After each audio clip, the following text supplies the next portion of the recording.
ఈ మధ్య హలాల్ అనే పదాన్ని తీసుకుని చాలా చర్చన జరుగుతుంది. అసలు ఈ హలాల్ అంటే ఏమిటి? హలాల్ అంటే ఒక అరబీ పదం అండి అది. ఆ అరబీ పదానికి తెలుగు అనువాదం ఏంటంటే అనుమతించబడినది, ధర్మప్రదమైనది అని. దానికి వ్యతిరేక పదమే హరాం. హరాం అంటే నిషేధించబడినది. అంటే చేయకూడని వాటిని హరాం అంటారు. చేయవలసినవి, చేయదగిన వాటిని హలాల్ అంటారు. కాబట్టి జీవితంలో ఏ వ్యవహారమైనా కూడా చేయదగినదైతే దాన్ని హలాల్ అంటారు. మరి ఒక పవిత్రమైన పద్ధతిలో దాన్ని చేసుకోవచ్చు.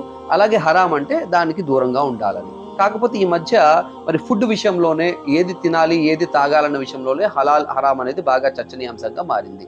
మరి జంతు మాంసాన్ని తినే విషయంలో, దాన్ని కోసే విషయంలో హలాల్, హరాం అంటే చెప్పిన విధానం ప్రకారం జంతువుని కోసి తినడాన్ని హలాల్ అంటారు. ఆ హలాల్ పద్ధతిలో మనం ఎప్పుడైతే జంతువుని మరి ఆ కంఠనాళం కోస్తున్నామో, ఆ గళసిర కోస్తున్నామో, వాయు నాళాన్ని కోస్తున్నామో, ఆ బ్రెయిన్ కి వెళ్లాల్సిన ఏదైతే సిగ్నల్ ఉంటుందో అది ఆగిపోతుంది. తద్వారా మనకి జంతువు కొట్టుకున్నట్టు అనిపించినప్పుడు కూడా దానికి పెయిన్ అనేది తెలియదు అనమాట.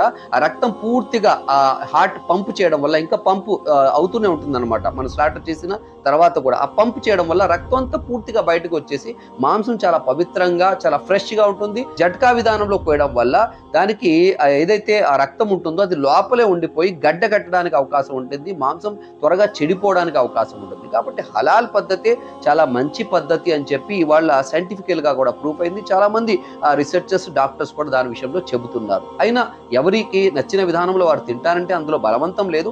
కానీ ఈ హలాల్ అన్నది తెలుసుకోకుండా, దాని గురించి పూర్తిగా అవగాహన లేకుండా ఇది మంచి పద్ధతి కాదు, దీంట్లో ఏదో జంతువు మీద చాలా మరి క్రూరత్వాన్ని ప్రదర్శిస్తున్నారని చెప్పడం మాత్రం అజ్ఞానమే అవుతుంది, మూర్ఖత్వమే అవుతుంది. కాబట్టి హలాల్ గురించి అందరూ పూర్తిగా తెలుసుకుంటారని, తెలుసుకున్నప్పుడు తప్పకుండా వాటిని పాటిస్తారని నమ్మకంతో కొన్ని విషయాలు మీ ముందు ఉంచడానికి ప్రయత్నం చేశాను.